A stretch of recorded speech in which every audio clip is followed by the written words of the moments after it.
Hello friends. क्या कभी आप लोगों के मन में ये सवाल कौंधा है कि जब नेपाल की सड़कों पे वहां के लीडरों को पीटा जा रहा था, जब इन राजनीतिक लीडरों के, मंत्रियों के, नेताओं के घरों को जनता आग के हवाले कर रही थी, तब इन राजनीतिक दलों और इन नेताओं के कार्यकर्ता कहाँ थे? राजनीतिक पार्टियों के कार्यकर्ताओं ने क्यों अपने नेताओं को पिटने दिया? क्या नेपाल जनतंत्र विहीन था? आज हम इसी विषय पे चर्चा करेंगे। साथ ही मैं सोशल मीडिया पे कई जगह ये पोस्ट बार बार देख रहा हूँ, बहुत सारे लोगों द्वारा देख रहा हूँ कि क्या ऐसी स्थिति भारत में भी उत्पन्न हो सकती है। दोस्तों, सबसे पहले तो अनार्की आना चाहिए, ये अपने आप में सोच बहुत गलत है, क्योंकि ये किसी भी देश की पॉलिटिकल स्टेबिलिटी ना केवल डिस्टेबलाइज करती है बल्कि इकोनॉमिकली भी उस कंट्री को अनस्टेबल कर देती है। तो इस तरीके की बात करना या सोचना भी कि क्या भारत में पॉलिटिकल अनार्की आ सकती है, मेरे ख्याल से इस पे चर्चा जो है वो कम ही हो तो बेहतर है। परंतु आज मैं उसके एक पक्ष पे अवश्य बात करना चाहूंगा कि क्यों ऐसी पॉलिटिकल एनार्की की संभावना भारत में कम है। परंतु पहले हम बात करते हैं नेपाल के ऊपर में। दोस्तों, तबियत थोड़ी नासाज है, परंतु मैं कोशिश करूंगा कि पूरे दमखम के साथ में आप लोगों के सामने इस विषय पे अपना पक्ष रख सकूं।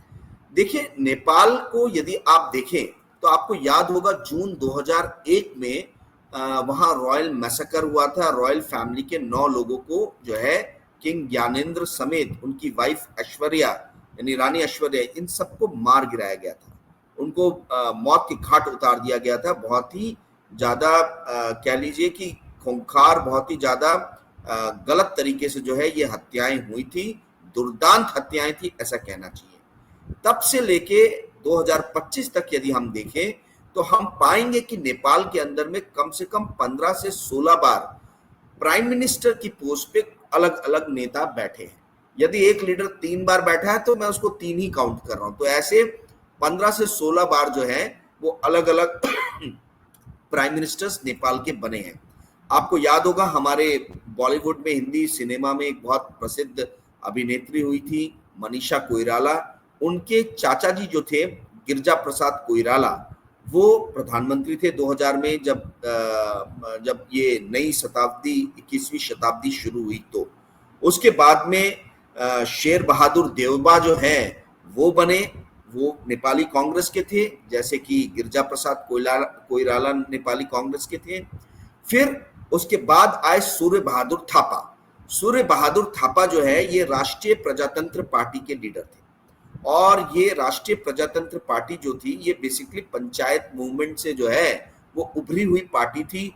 ये प्रो हिंदू पार्टी थी, प्रो मोनार्की पार्टी थी, नेशनलिस्ट पार्टी थी, और ये फेडरलिज्म में विश्वास करती थी। इसका कहना था कि स्टेट गवर्नमेंट यानी प्रोविंशियल गवर्नमेंट नहीं होना चाहिए, पंचायत लेवल पे स्ट्रॉन्ग करो स्ट्रॉन्ग करो लोकल एडमिनिस्ट्रेशन को, ना कि स्टेट गवर्नमेंट्स बनाओ। तो ये थी राष्ट्रीय प्रजातंत्र पार्टी। उसके बाद में प्रचंड, यानी कि उनको दूसरे नाम से भी जाना जाता है, डहल के नाम से, पुष्प कुमार डहल।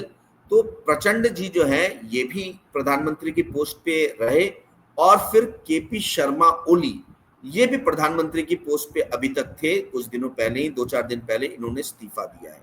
मजे की बात यह है, यदि आप नेपाल के अंदर में राजनीतिक विचारधाराओं वाली सारी पार्टियों का एनालिसिस करो तो आप ये पाओगे कि नेशनलिस्ट पार्टी जो है, जो pro Hindu, pro monarchy party है, जैसे राष्ट्रीय प्रजातंत्र पार्टी, उसके भी लोग पीएम की पोस्ट पे आए। ठीक है, लोकेश चंद्र थे। लोकेश चंद्र के बाद में सूर्य बहादुर थापा थे, जो मैंने आपको बताया। उसके बाद में प्रो कैपिटलिस्ट जो पार्टी है नेपाली कांग्रेस, उसके भी पीएम जो है वो नेपाल में बने, जिसमें मैंने आपको गिरजा प्रसाद कोइराला और शेर बहादुर देउबा का नाम बताया। शेर बहादुर देउबा की बहुत सारी फोटोज आपने देखी होगी, जहां पे उनके ऊपर में हमला हुआ है और काफी सारे सैनिकों ने उनको घेर के रखा है, उनको बड़ी ही मुश्किल से बचा के निकाला गया है। उसी तरीके से कम्युनिस्ट विचारधारा वाली जो पार्टियां हैं उनको भी पूरी तरीके से बहुमत मिला, उनके भी प्राइम मिनिस्टर बने। प्रचंड जो थे वो communist party of Nepal Maoist इसके लीडर थे, वो भी प्रधानमंत्री बने।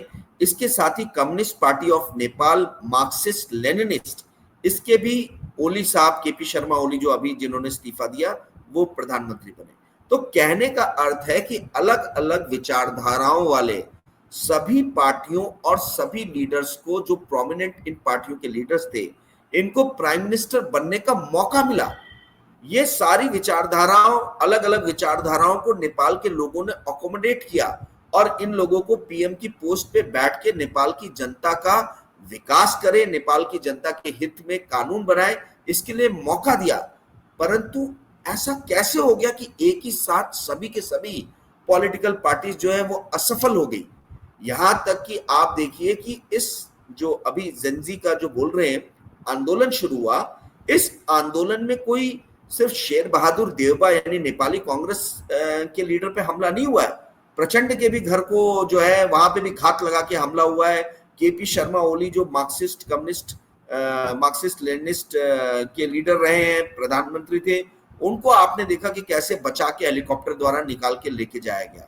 तो ये जेनजी के आंदोलन में आइडियोलॉजी जो है वो जेनजी ने कोई एक आइडियोलॉजी पकड़ के और फिर दूसरे आइडियोलॉजी पे हमला किया, ऐसा नहीं हुआ। Across the party line, across political parties हमले हुए हैं।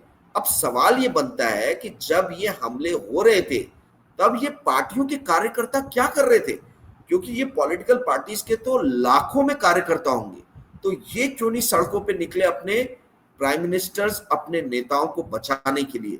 ये बहुत बड़ा सवाल है, जिस सवाल के ऊपर में मैंने अभी तक नहीं देखा कोई पॉलिटिकल एनालिस्ट बात कर रहा हो कि भाई ये पॉलिटिकल पार्टीज जिनके लीडर पिट रहे थे सड़कों पे, उनके कार्यकर्ता कहां गायब हो गए थे, या फिर नेपाल में एक छद्म गणतंत्र चल रहा था, एक ऐसा गणतंत्र चल रहा था जो ऊपर से देखने में तो गणतंत्र था परंतु अंदर से खोखला था, क्योंकि नेपाल की सत्ता पे एक्स्ट्रा कॉन्स्टिट्यूशनल पावर जो है वो हावी हो गए थे।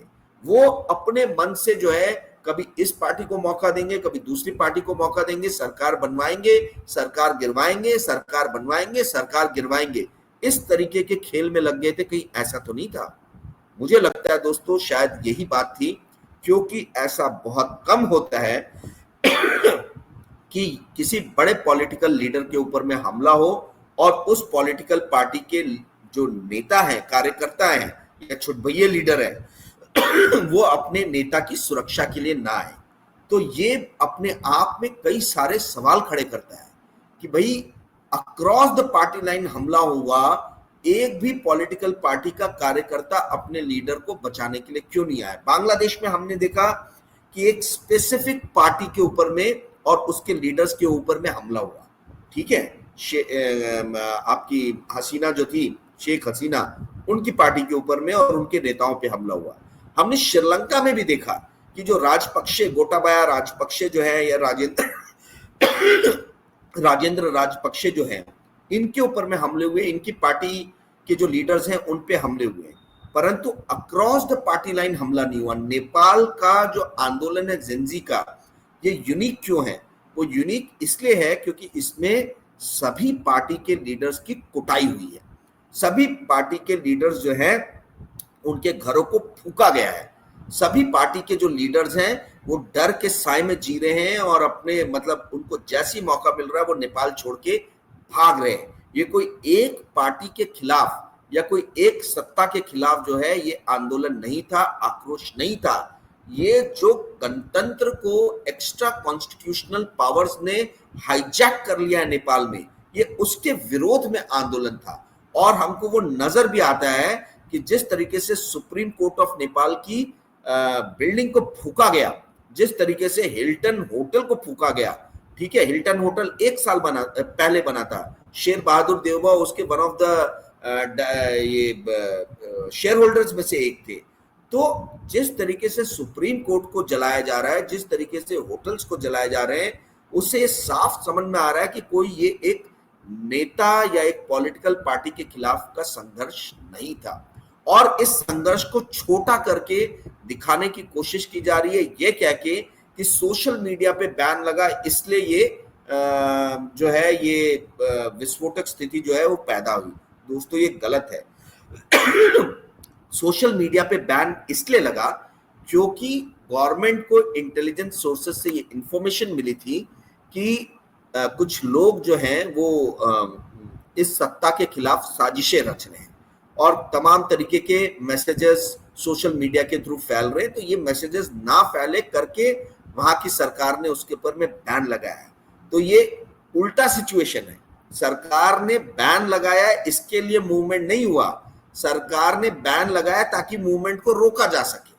तो ये छोटा करके दिखाया जा रहा है नेपाल के आंदोलन को, संघर्ष को। और उसका कारण ये है कि भारत के अंदर में दिखाया जा रहा है क्योंकि भारत की मीडिया घबरा गई है, भारत की मीडिया भय के साए में चली गई है। जो गोदी मीडिया 11 साल से मलाई खा रही थी, जो एंकर्स मजे कर रहे थे, जो मीडिया के मालिक जो है ऐश काट रहे थे, अब उनको डर लग रहा है कि जैसे कांतिपुरा एक्सप्रेस के जो वहां का सबसे बड़ा मीडिया ऑर्गेनाइजेशन है उसके ऑफिस को जैसे जनता ने आग के सुपुर्द कर दिया, कहीं इस तरीके की हरकत भारत में ना हो जाए। नेता तो शायद बाद में पिटेंगे, पहले हम ही ना पिट जाए, ऐसे सवाल इनके मन में जो है वो कौंध रहे हैं। और ये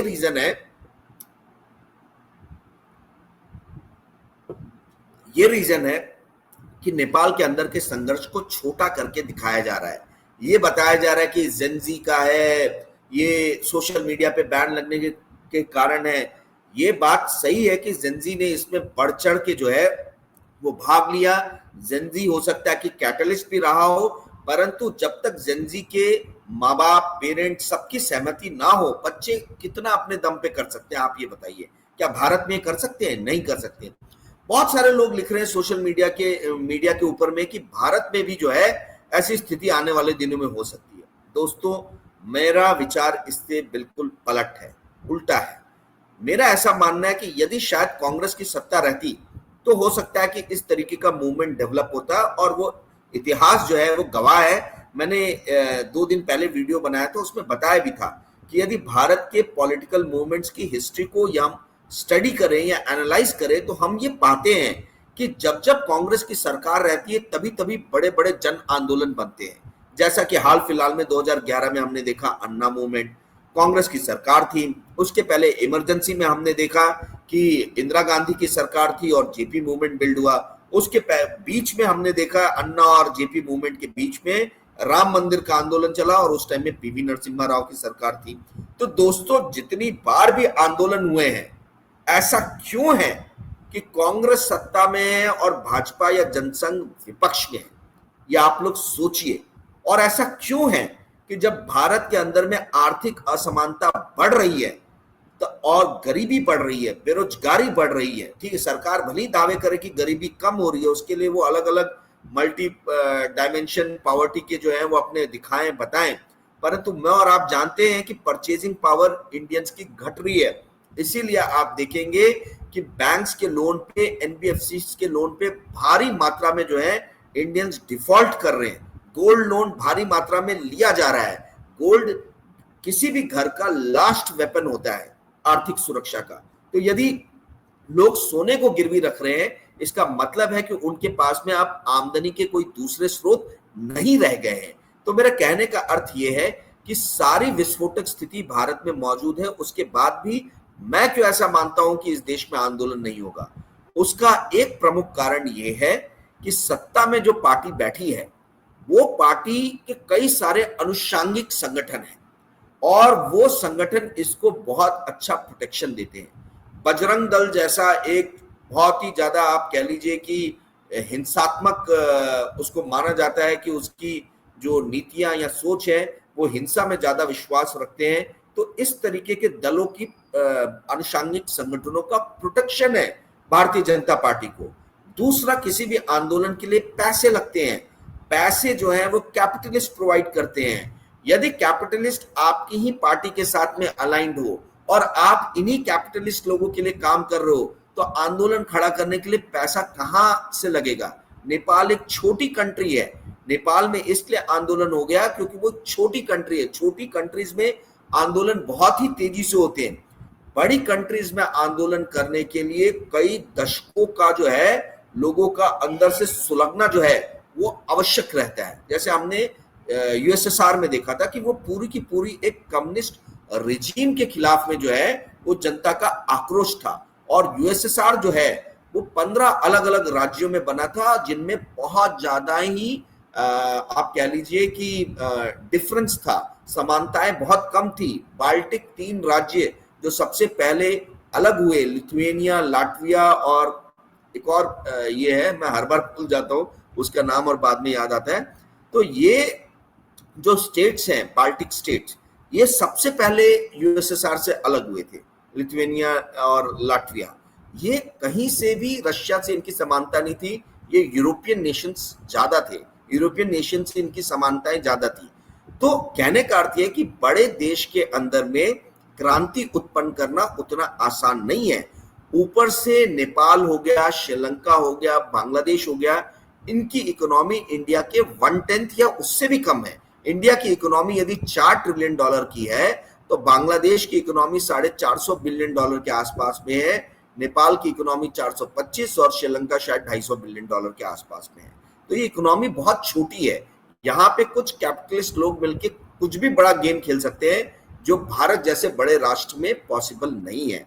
तीसरा जो मुझे एक चीज नजर आती है, जो कोई पॉलिटिकल एनालिस्ट बोल नहीं रहा, क्योंकि हो सकता है कि उसके ऊपर में एक तमगा लग जाए कि ये प्रो कांग्रेस है, वो ये है जो मैं बार बार सवाल उठा रहा हूं कि कांग्रेस के टाइम में क्यों जन आंदोलन विकसित होते हैं, पनपते हैं।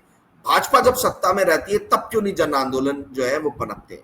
ये अपने आप में एक बहुत बड़ा सवाल है। और उसका एक मैंने आपको रीजन भी बताया, 2 रीजन बताया इनफैक्ट, कि कैपिटलिस्ट जो मीडिया ओन करते हैं, कैपिटलिस्ट जो पैसा प्रोवाइड करते हैं आंदोलनों के लिए, वो सब जो है वो जातिवादी और कट्टर हिंदूवादी लीडर हैं। कैपिटल जो इस देश में है वो अपर हिंदू क्लास जो है, बनिया, ब्राह्मण, क्षत्रिय, इन लोगों के हाथों में केंद्रित है।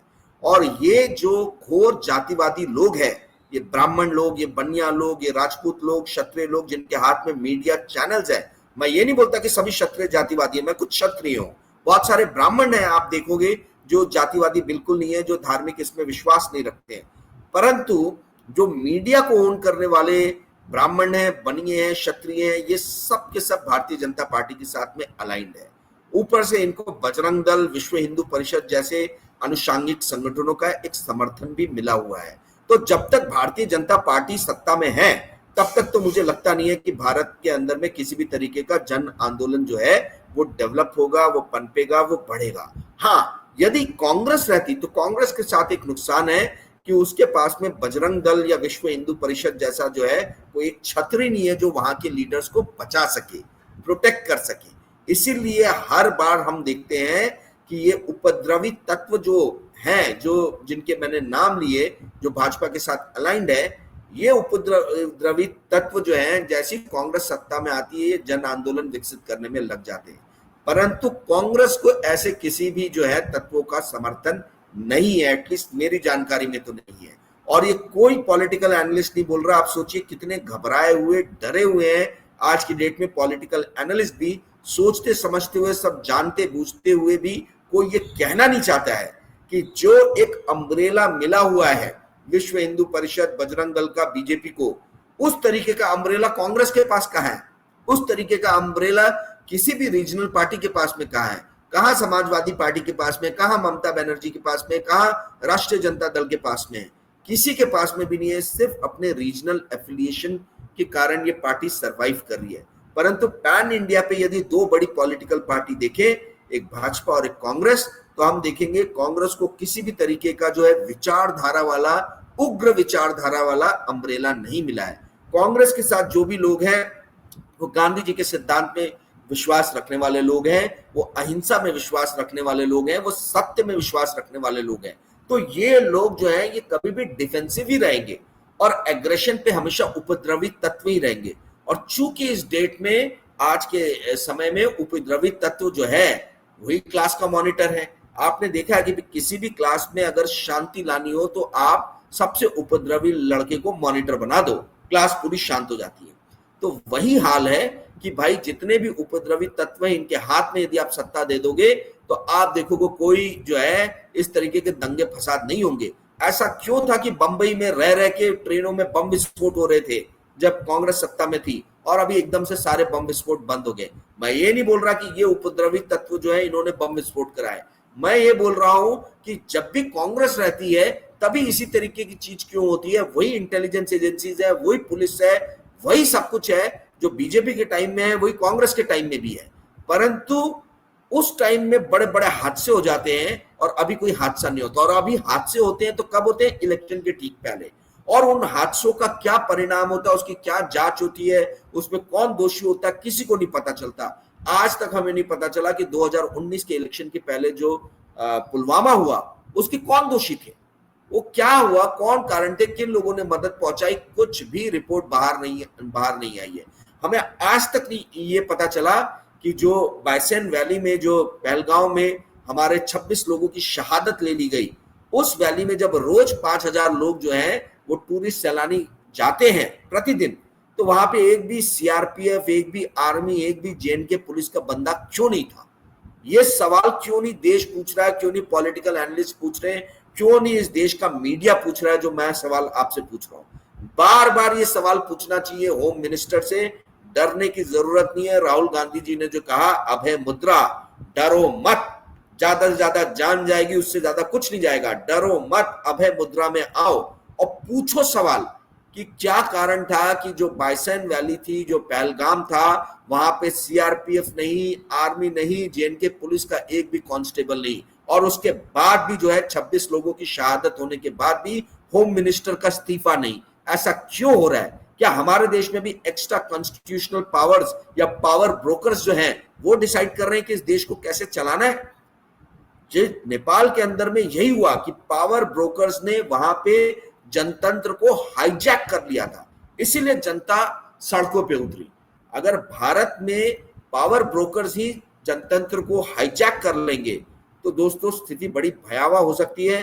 परंतु चूंकि इनको एक अम्ब्रेला मिला हुआ है बजरंग दल, विश्व हिंदू परिषद का, तो मुझे लगता नहीं है कि जनता जो है वो सड़कों पे आएगी, क्योंकि जनता से लड़ने के लिए उनके आनुषंगिक संगठन मौजूद है। तो अब बहुत सारे मैंने आज के इसमें आप लोगों के लिए सवाल खड़े किए हैं। आप लोगों के जो भी विचार हैं कृपया करके कमेंट बॉक्स में आप लोग लिखें। और आप लोगों के साथ एक खुशखबरी भी शेयर करना चाहता हूं। यूट्यूब ने 8 महीने बाद जो है मेरे को कल कुछ 13,400 रुपए का पेमेंट किया है। मतलब 106 वीडियो डालने के बाद में 13,400 रुपए का मुझे भुगतान मिला है। आप डिवाइड कर लीजिए, मेरे ख्याल से 50 रुपए या कितने, 50 से 100 रुपए के बीच में कुछ आता है। तो एक थंबनेल बनाने के लिए इसके 5 गुना पैसा मैं खर्चा करता हूँ, और 4 से 5 गुना, और पैसे जो मिल रहे हैं वो 50 से 100 रुपए के बीच में मिल रहे हैं। तो कृपया करके दोस्तों इस चैनल के बेस को बढ़ाने में मदद कीजिए, सब्सक्राइबर बेस को बढ़ाने में मदद कीजिए। अब आप पूछोगे कि जब मेरे को नुकसान हो रहा है तो कैसे ये चैनल रन कर रहा हूँ?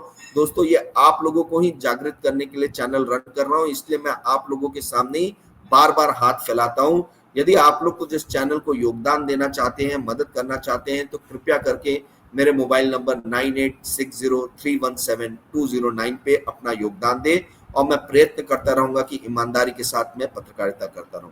धन्यवाद दोस्तों, thanks a lot, good day, bye.